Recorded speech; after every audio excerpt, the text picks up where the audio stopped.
इस वीडियो देखकर आप एमपीसीजी प्रीलिम्स एग्जाम में 10 नंबर बढ़ा सकते हैं। अब लास्ट मोमेंट पे ऐसा कुछ करना है तो आपको प्रीवियस ईयर का ट्रेंड समझना होगा। एमपीसीजी में सीपीसी का वेटेज लगातार बढ़ते आया है। आपको पहले 10 नंबर के आते थे, 17-18 में उसको 15 नंबर कर दिया और अब 2023-24 के लिए आपका वेटेज हो गया 20 मार्क्स। अब एमपीसीजी एग्जाम का खास बात यह है कि जो भी वो नोटिफिकेशन में बताते हैं ना वेटेज, उसी को वो फॉलो करते हैं, ज़्यादा हटते नहीं है, तो अच्छी बात है। तो इस वीडियो में हम डिस्कस करेंगे ये मोस्ट इंपॉर्टेंट सब्जेक्ट सीपीसी, जिससे 20 क्वेश्चंस आएंगे, उनके मोस्ट इंपॉर्टेंट टॉपिक्स। ऐसे 10 टॉपिक है जो बार बार इन्हीं के क्वेश्चंस आते हैं और ऐसा फर्स्ट टॉपिक जो है वो है order 9 of CPC. Order 9 of CPC पे ये इंपॉर्टेंट क्यों है अभी आप देखोगे।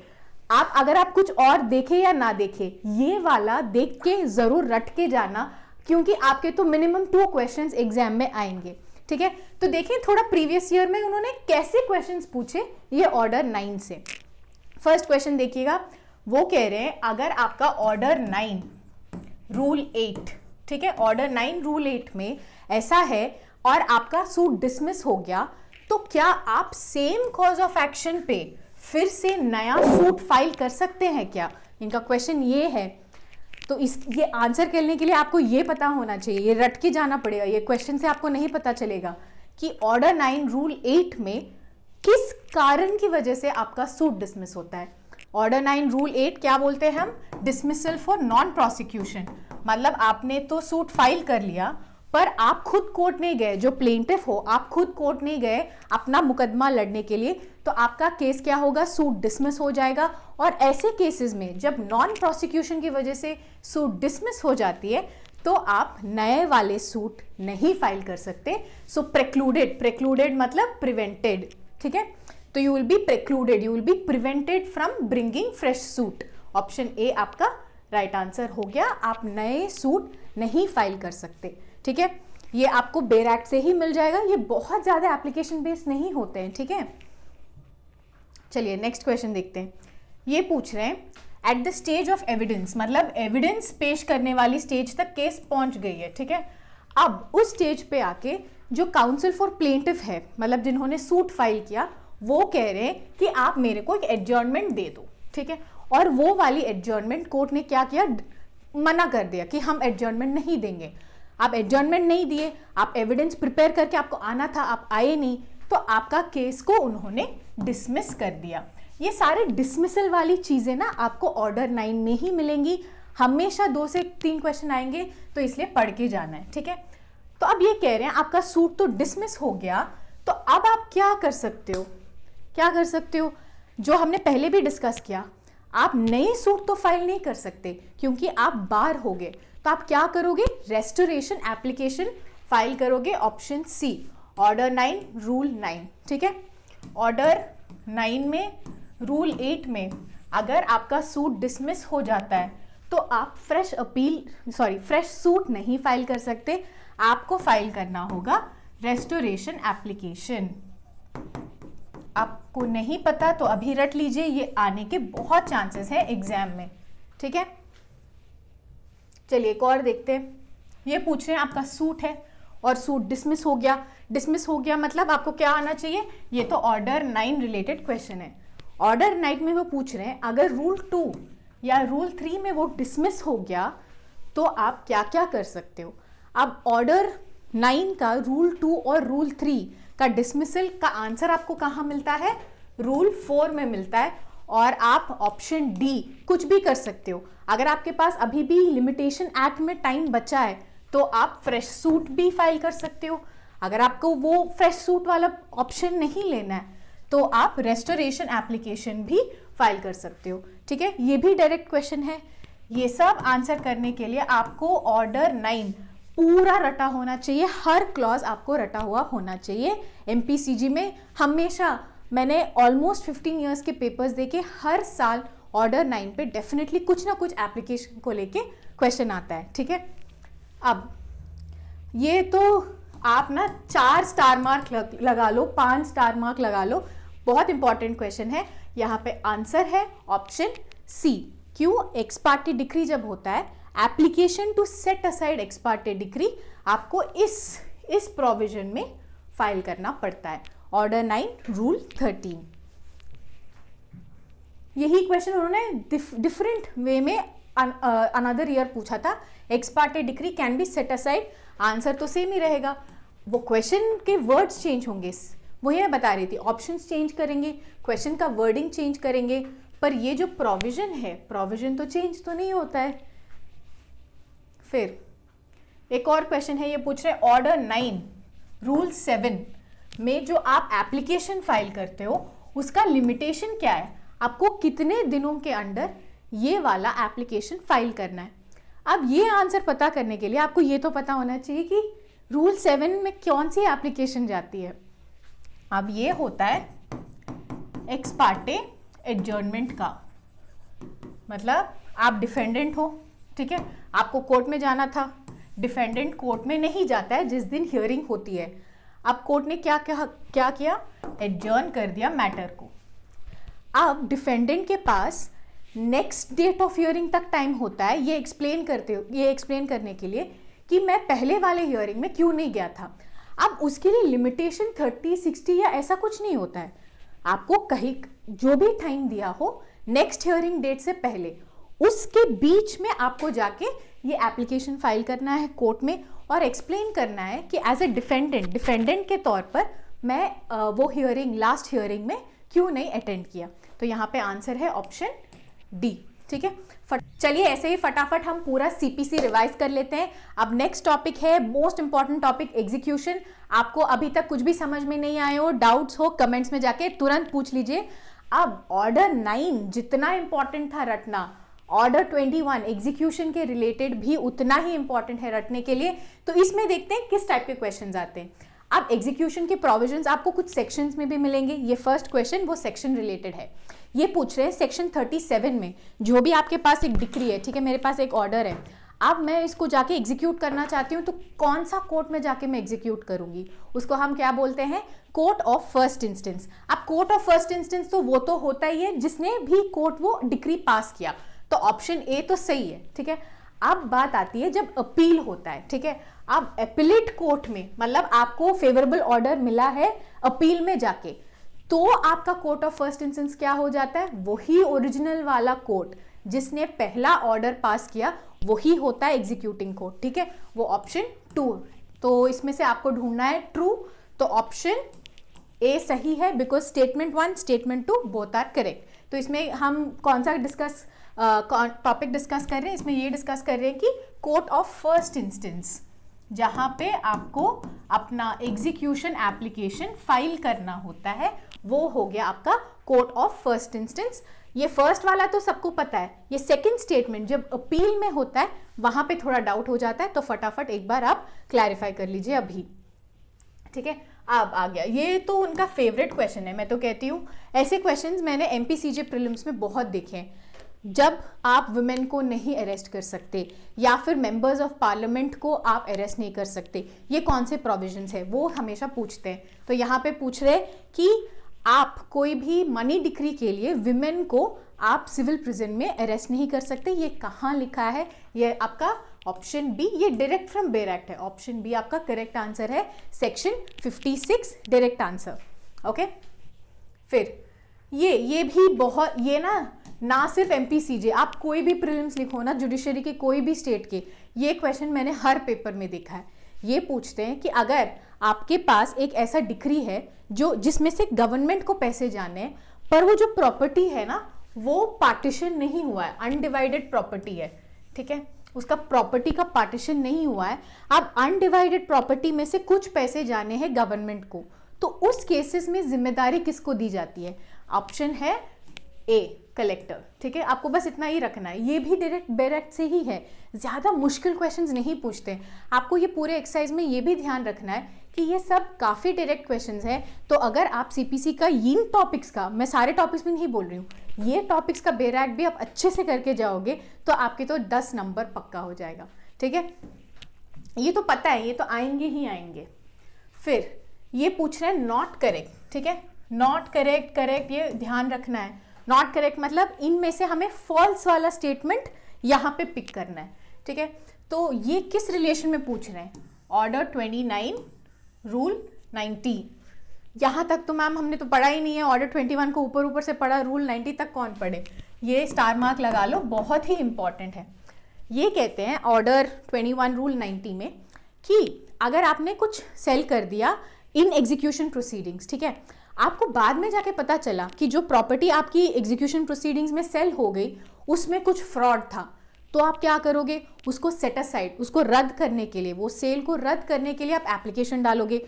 वो वाला एप्लीकेशन है आपका ऑर्डर 21 रूल 90, ठीक है। तो ये उसी रिलेटेड क्वेश्चन है और यहाँ पे ये पूछ रहे हैं, यहाँ पे क्या इनकरेक्ट है, तो स्टेटमेंट आपको सारे पढ़ना पड़ेगा। अगर आपका मटेरियल इरेगुलरिटी है, फ्रॉड है, तब आप रद्द करा सकते हैं, तो ये तो ट्रू हो गया। It must relate to conduct of sale alone, ये एक्ट फॉल्स है। फिर it must have substantial injury, आपको नुकसान होना चाहिए because of all of this fraud, so ये ट्रू है। फिर लास्ट स्टेटमेंट भी वही है, मटेरियल इरेगुलरिटी या फ्रॉड से होना चाहिए, ये ट्रू है। तो आपका ऑप्शन यहाँ पे आपको फॉल्स ढूंढना है, तो ऑप्शन बी आपका आंसर हो गया, ठीक है। तो ये मुश्किल लगता है ये क्वेश्चन, पर है नहीं, क्योंकि अगर आप ये बेयर एक्ट खोलोगे ना, ऑर्डर 21 रूल 90 का बेयर एक्ट खोलोगे, तो उसमें तो यही वर्ड्स हैं। आपको पूरा पूरा याद नहीं करना है तो भी कोई बात नहीं, आपको ये इंपॉर्टेंट है कि मल्टीपल चॉइस में आप बेयर एक्ट के वर्ड्स को आइडेंटिफाई कर ले, बस इतना काफ़ी होता है। जैसे बेयर एक्ट में तो ये वर्ड्स हैं, आप अभी खोल के देखो, substantial injury, material irregularity, fraud, ये सब है। तो जो भी कंडीशंस ऑलरेडी बेयर एक्ट में मेंशन है, जो भी टर्म्स हैं बेयर एक्ट में मेंशन, वो आपको करेक्टली मैच करना आना चाहिए, और जो नहीं है वो फॉल्स है, तो आप एलिमिनेट कर सकते हो ऐसे, ठीक है। हाँ, चलिए एक और देखते हैं।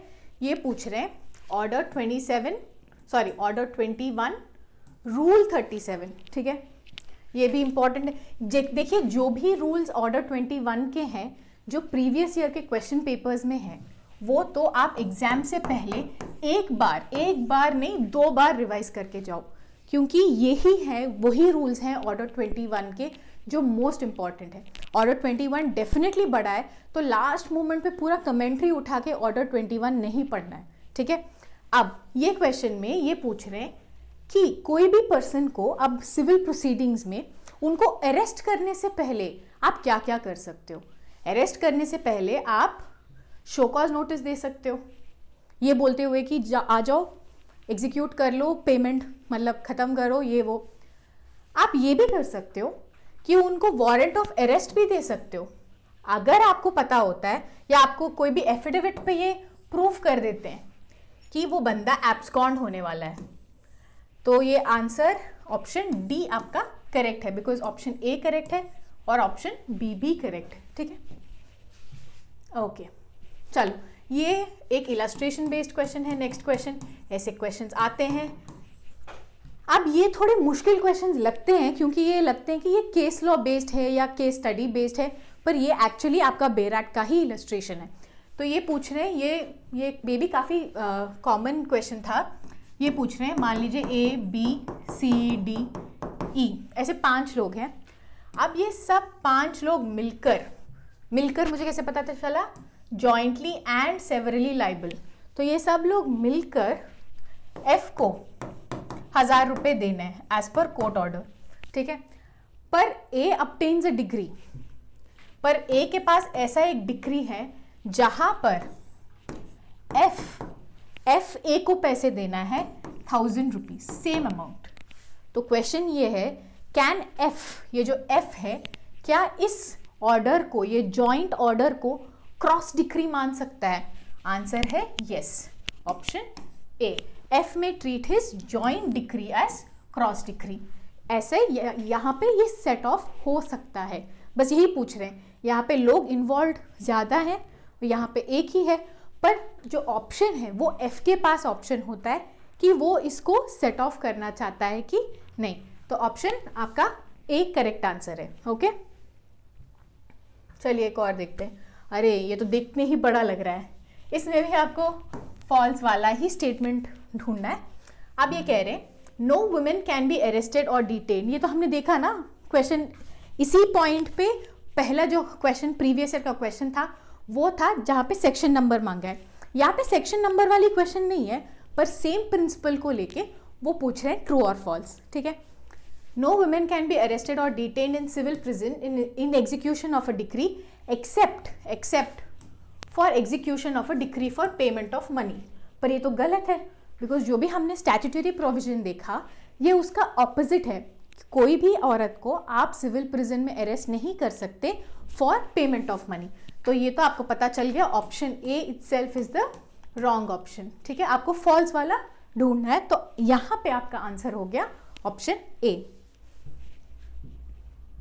आप देख रहे हो एग्जीक्यूशन से कितने क्वेश्चंस आ रहे हैं। ये तो सारे क्वेश्चंस मैंने उठाए भी नहीं, ये तो वो हैं जो एग्जीक्यूशन के टफ क्वेश्चंस मैंने उठाए। तो आप इमेजिन कर सकते हो कि अगर आप ऑर्डर 21 में प्रीवियस ईयर क्वेश्चंस भी करके चले गए तो आपका डेफिनेटली 2 to 3 मार्क्स तो सीपीसी के हो गए। ओके, चलिए एक और क्वेश्चन देखते हैं। ये कह रहे हैं जो भी जजमेंट डेटर हैं एग्जीक्यूशन प्रोसीडिंग्स में, क्या वो ये ऑब्जेक्शन रेस कर सकते हैं कि ज्यूरिसडिक्शन ही नहीं था, जो कोर्ट थी, कोर्ट के पास ज्यूरिसडिक्शन ही नहीं था। क्या ये एग्जीक्यूशन प्रोसीडिंग्स में ये ऑब्जेक्शन उठा सकते हैं? आंसर है आपका ऑप्शन ए। ऐसे एप्लीकेशन बेस्ड क्वेश्चंस काफ़ी आएंगे, ये सिर्फ एमपीसीजे नहीं, आप जो भी जुडिशरी, स्टेट का जुडिशरी लिखोगे, स्पेशली अगर आप डीजेएस भी लिख रहे हो, तो ऐसे टाइप के एप्लीकेशन बेस्ड क्वेश्चंस बहुत आते हैं। आपको पता होना चाहिए कि एग्जीक्यूशन प्रोसीडिंग्स में सिर्फ वही ऑब्जेक्शंस आप रेस कर सकते हो जो ट्रायल कोर्ट में आपने ऑलरेडी पहली बार रेस कर चुके हैं। अगर आपने ट्रायल कोर्ट में वो चांस गवाए, आपने ये नहीं बोला, ऑब्जेक्ट नहीं किया, कुछ आपने प्रूफ नहीं किया ड्यूरिंग द फर्स्ट स्टेज, जो भी ट्रायल कोर्ट स्टेज होता है, तो आप एग्जीक्यूशन के स्टेज पे आके एग्जीक्यूशन कोर्ट के सामने आप नए वाले ऑब्जेक्शन नहीं खड़ा कर सकते।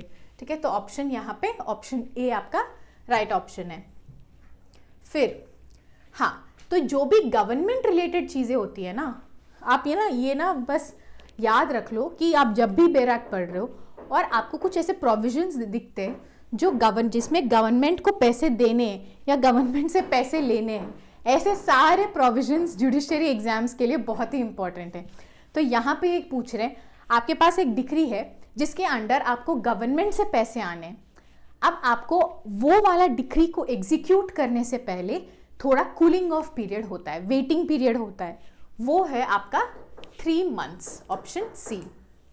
मतलब आज मुझे मिला, ठीक है, एक डिक्री मिला, तो मैं तुरंत कोर्ट में जाके एग्जीक्यूशन पिटिशन नहीं फाइल कर सकती, मुझे मिनिमम 3 months का वेटिंग पीरियड होता है। अगर 3 months में मुझे पैसे नहीं आते गवर्नमेंट से, तभी जाके मैं execution petition against the government file कर सकती हूँ। ओके, तो ये भी इंपॉर्टेंट है, ये टाइम पीरियड का हमेशा क्वेश्चन आता है 3 months। हाँ, अब ये पूछ रहे हैं, ये प्रिंसिपल बेस्ड है। ठीक है, ये इसलिए इंपॉर्टेंट है क्योंकि ये प्रिंसिपल बेस्ड क्वेश्चन है, कभी कभी ये ही ट्रू और फॉल्स में भी पूछते हैं। ये कह रहे हैं कि जो भी एग्जीक्यूटिंग कोर्ट है, ठीक है, आप गए, अपना डिक्री दिखाया और कह रहे कि प्लीज एग्जीक्यूट कर दो। अब क्या एग्जीक्यूटिंग कोर्ट उस डिक्री की गलतियां ढूंढते हुए बैठ सकती है? नहीं, executing court can not go behind the decree. मतलब अगर डिक्री में कुछ गलतियां भी हैं तो वो एग्जीक्यूटिंग कोर्ट नहीं करेक्ट कर सकती। वो बैठ के ये नहीं देख सकती कि अच्छा ये ट्रायल कोर्ट ने सही किया या गलत किया। वो एग्जीक्यूटिंग कोर्ट के पास ऐसा पावर नहीं होता है। ठीक है, ये प्रिंसिपल बेस्ड है, आपको याद रखना है। कभी कभी हो सकता है कि इसी प्रिंसिपल को लेके वो ऐसा एक बना दे, ABCD करके एक थोड़ा फैक्चुअल सिचुएशन बना सकते हैं, पर अगर आपको प्रिंसिपल पता है तो यहाँ पे आप अप्लाई कर सकते हैं। चलिए, ओके, थैंक गॉड हमारे हो गए एग्जीक्यूशन के। तो आपको एक पैटर्न तो समझ में आया ना एग्जीक्यूशन में, आपको ऐसे करके एग्जीक्यूशन वाले टॉपिक प्रिपेयर करना है। ओके, चलिए अब चलते हैं एक और टॉपिक जो कि हम सबका फेवरेट है, जो हर एग्जाम में आता है, इस एग्जाम में भी आएगा, वो है रेस जुडिकाटा। अब रेस जुडिकाटा में कभी कभी डायरेक्ट क्वेश्चन आते हैं जो कि सेक्शन 11 के एक्सप्लेनेशन के बारे में पूछते हुए आते हैं, और कुछ आते हैं फैक्चुअल सिनेरियो जहाँ पे आपको अप्लाई करना है वही एक्सप्लेनेशंस जो सेक्शन 11 के हैं, वो आपको अप्लाई करते हुए आंसर ढूंढना है। ठीक है, तो फर्स्ट तो ये पूछ रहे हैं कि ये जो रेस जुडिकाटा का प्रिंसिपल है उसका मैक्सिम क्या है, लीगल मैक्सिम क्या है।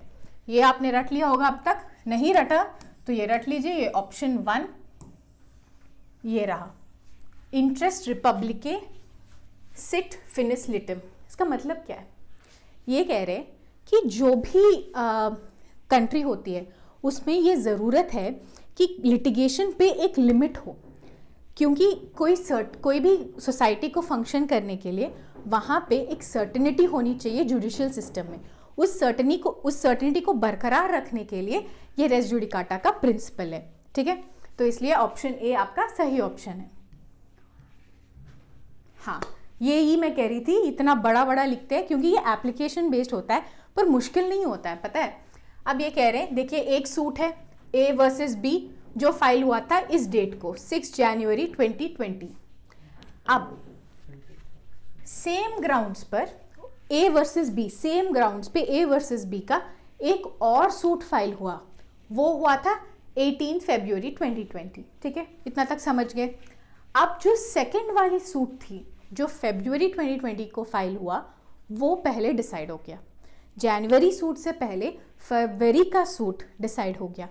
अब ये पूछ रहे हैं, यहाँ पे ये पूछ रहे हैं कि क्या इसमें रेस जुडिकाटा अप्लाई होता है, रेस जुडिकाटा अप्लाई नहीं होता है।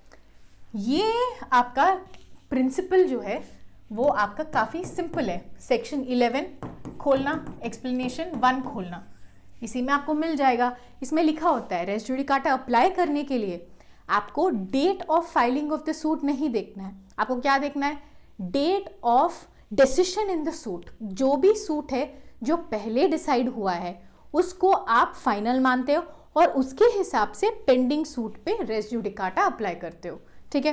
तो इसीलिए उन्होंने जो डेट्स दी हैं जो कि फाइलिंग की डेट्स है जनवरी एंड फरवरी, उससे हमारा कोई लेना देना नहीं है।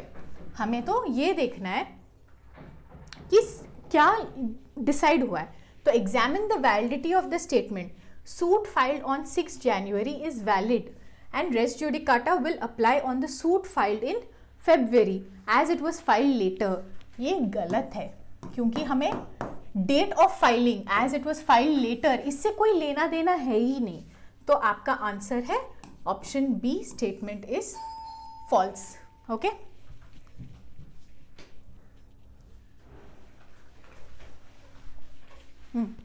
चलिए एक और देखते हैं। अब ये पूछ रहे हैं कि रेस जुडिकाटा ये एग्जीक्यूशन प्रोसीडिंग्स में भी अप्लाई होता है कि नहीं। हाँ जी होता है, ऑप्शन है option A yes, res judicata applies in execution proceedings. ये भी बेयर एक्ट का ही क्वेश्चन है, ज़्यादा कहीं से उठा के नहीं पूछते हैं, बेयर एक्ट से ही पूछ रहे हैं सारे क्वेश्चंस। अब ये पूछ रहे हैं अगर कोर्ट है और विदाउट जुरिस्डिक्शन उसने कुछ डिसीजन दे दिया तो क्या वैसा डिसीजन भी रेस जुडिकाटा के लिए हम कंसिडर करते हैं। नहीं, हम नहीं कंसिडर करते हैं। Option B cannot operate as res judicata. जो कोर्ट है उसका कॉम्पिटेंट जुरिस्डिक्शन होना बहुत ज़रूरी है। अगर जुरिस्डिक्शन नहीं है, cannot operate as res judicata. हाँ, ये पूछ रहे हैं रेस जुडिकाटा कहाँ अप्लाई नहीं होता है। हीबियस कॉर्पस, हीबियस कॉर्पस रिट में आपका रेस जुडिकाटा अप्लाई नहीं होता है। ये जो सारे क्वेश्चंस हैं आपको रट के आने जाने चाहिए, कहाँ अप्लाई होता है, कहाँ अप्लाई नहीं होता है, सेक्शन 11 के क्या क्या एक्सप्लेनेशंस है। ओके, ये 3 चीज़ें आपको आनी चाहिए। चलिए, ये यहाँ पे हो गया हमारा रेस जुडिकाटा। अब जा रहे नेक्स्ट टॉपिक जो है स्पेशल सूट्स। स्पेशल सूट्स तो है, बहुत सारे हैं सीपीसी में, पर हमेशा जो पूछे जाते हैं वो है minor related suits and indigent person. Indigent मतलब जिसके पास पैसे नहीं है कोर्ट फीस भरने के लिए, जो who wants to sue as a pauper बोलते हैं। तो जिनके पास पैसे नहीं है कोर्ट फीस भरने के लिए, उनको एक एग्जेम्पशन चाहिए, वो हो गया इंडिजेंट पर्सन। और माइनर तो आपको पता है, जो 18 साल से कम एज का हो उसको हम बोलते हैं माइनर, और उसको डायरेक्टली खुद अपने कैपेसिटी में वो कोर्ट को अप्रोच नहीं कर सकता। तो अगर वो अप्रोच नहीं कर सकता तो कौन अप्रोच कर सकता है, यही चीज़ें हम डिस्कस करते हैं ऑर्डर 32 एंड ऑर्डर 33 में। ये बहुत ही इंपॉर्टेंट है for MPCJ specially, because special suits important है but for MPCG these two, order 32, order 33। चलिए 32 में पूछ रहे हैं रूल 7 के बारे में। अब ये कह रहे हैं जो भी नेक्स्ट फ्रेंड और गार्डियन है, ये जो पर्सन है नेक्स्ट फ्रेंड और गार्डियन जो माइनर के बिहाफ पे केस लड़ रहे हैं, उनके पास क्या पावर्स हैं? उनके पास कोई भी एग्रीमेंट एंटर करने का पावर नहीं है, कोई भी कॉम्प्रोमाइज करने का पावर नहीं है।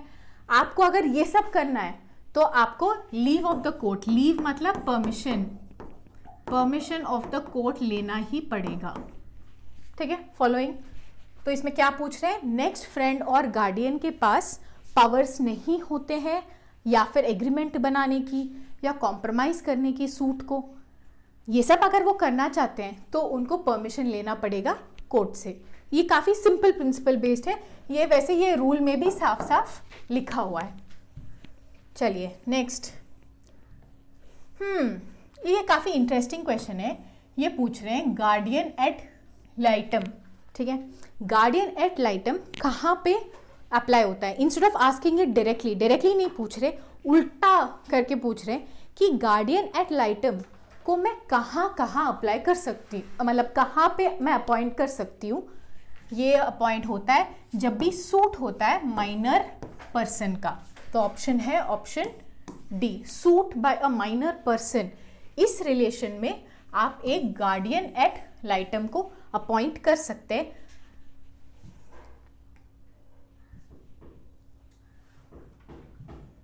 अब ये पूछ रहे हैं गार्डियन एट लाइटम, हमने जो देखा ये प्लेंटिफ के लिए होता है, डिफेंडेंट के लिए होता है, दोनों पार्टीज के लिए होता है। कहाँ होता है? ये देखिए यहाँ तक ना काफ़ी लोगों को आता है, इसके बाद का ये जो एप्लीकेशन है यहाँ पे थोड़ा घबरा जाते हैं। अब देखिए आप प्लेंटिफ हैं, ठीक है, मान लेते हैं प्लेंटिफ, आपको ये आंसर नहीं पता तो मैं बता रही हूँ कैसे सॉल्व करें। आप प्लेंटिफ हैं और आपने जिस पे मुकदमा किया वो हो गया आपका डिफेंडेंट। अब प्लेंटिफ अगर माइनर है तो वो खुद तो अपने आप से नहीं जाएगा, वो कोई रिप्रेजेंटेटिव के थ्रू ही जाएगा, है ना। तो उसके पास तो ऑलरेडी रिप्रेजेंटेटिव है। तो गार्डियन एट लाइटम जो अपॉइंट करेंगे वो तो माइनर डिफेंडेंट के लिए कोर्ट अपॉइंट करेगी ना, क्योंकि प्लेंटिफ के पास सूट फाइल करते वक्त ही ऑलरेडी रिप्रेजेंटेटिव था, कोई गार्डियन तो था। तो ये गार्डियन एड लाइटम ये होता है माइनर डिफेंडेंट के लिए, फॉर अ माइनर डिफेंडेंट। ठीक है, फिर ये पूछ रहे हैं ऑर्डर 32 रूल 1 में जो माइनर होता है, जिसको हम माइनर बोल रहे हैं, वो डेफिनेशन हमें कहाँ से मिलती है कि माइनर कौन है? इसका आंसर है ऑप्शन 3 इंडियन मेजॉरिटी एक्ट। यही सेम एक्ट आपको कहीं और भी मिलेगा। जब आप इंडियन कॉन्ट्रैक्ट एक्ट पढ़ते हैं उसमें भी जब माइनर का जिक्र होता है तो वहाँ पे भी माइनर के डेफिनेशन में यही होता है, as defined under Indian majority act. ठीक है, अब चलते हैं लास्ट के थोड़े क्वेश्चंस देख लेते हैं ये इंडिजेंट पर्सन्स पे, क्योंकि जैसे मैंने बताया ये स्पेशल सूट्स के कैटेगरी में आते हैं और इस पे भी क्वेश्चंस आएंगे, तो डेफिनेटली एक बार ये वाले भी देख के चले जाना। अब ये पूछ रहे हैं, या ये तो काफ़ी डायरेक्ट क्वेश्चन है, ये बस ये पूछ रहे हैं कि इंडिजेंट पर्सन के सूट फाइल करने का प्रोसीजर कहाँ दिया है। ये काफ़ी सिंपल है, ये आंसर है ऑप्शन 2 ऑर्डर 33।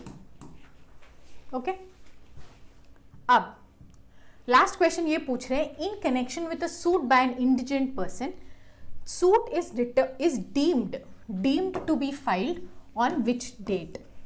मतलब मैंने आज सूट फाइल किया, ठीक है, अब सूट फाइल करने के लिए जो मेरे पास कोर्ट फीस होनी चाहिए थी, मेरे पास उतने कोर्ट फीस नहीं है, तो मैंने क्या किया, एप्लीकेशन फाइल किया टू किस चीज़ के लिए एप्लीकेशन है, permission of the court to file as an indigent. अब ये जो एप्लीकेशन मैंने फाइल किया, जिस दिन से मैं ये एप्लीकेशन फाइल करती हूँ उसी दिन से माना जाएगा कि सूट फाइल हुई है। ये आपके रूल्स में लिखा है, तो ऑप्शन ए आपका सही आंसर है। ठीक है, तो ये हो गया हमारा part 1 of most important topics. ऐसे 3 और इंपॉर्टेंट टॉपिक्स है जो आपको पार्ट 2 में मिल जाएगा। Definitely go there, watch the video.